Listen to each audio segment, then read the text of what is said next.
লালু ভাই, এটা আপনি কার কাছে নিয়ে এলেন? ওনারে চিনস না তুই? উনি অনেক বড় তান্ত্রিক।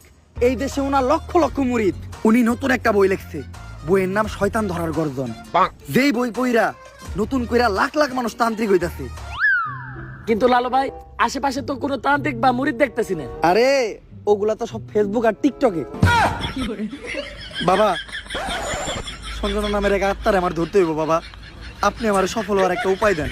যদি সফল হতে চাও তাহলে আমার লেখা এই বইটি নাও, শয়তান ধরার গর্জন। এই বইটি নেওয়ার সাথে সাথেই তোমার জীবনে থাকবে না কোনো অর্জন। আমি কথা দিয়ে কথা রেখেছি, শয়তান আসেনি তো ফিরে। আমি শয়তান তাড়ানো গল্প লিখেছি আমার সারাটি জীবন ধরে।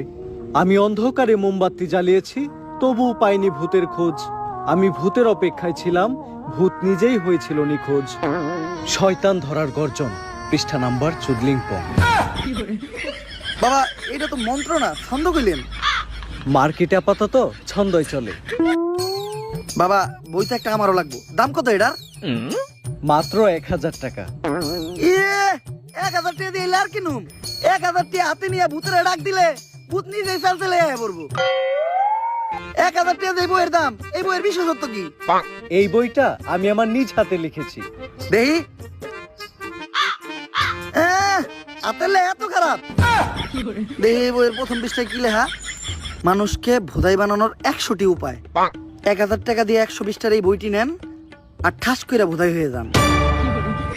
এখন সফল হইতে গেলে তো এই বইটা লাগবেই। তো এই বইটা আমি নিয়ে গেলাম। বইয়ের টাকাটা? ওইটা আমি হোয়াটসঅ্যাপে পাঠাই দিব। গুরু, আজকের থেকে আপনার লেখা এই বইটা পইরাই আমার শয়তান ধরার যাত্রা করলাম শুরু। শয়তান ধরার গর্জন, পৃষ্ঠা নাম্বার চুদলিংপং।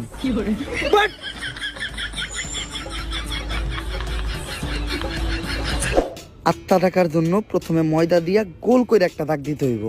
তারপর এক জন্ডে দাগের বাইরে বাই করতে হইব, কারণ শুধুমাত্র সেই আত্মাটা দেখতে পাইব। তুই দাগের বাইরে দিয়ে দাঁড়া, আত্মাটা খালি তুই দেখতে পাবি। দেখা মাত্রই আমার সিগন্যাল দিবি। ঠিক আছে ভাই। কনে আহত ওদিক দেখ কানা।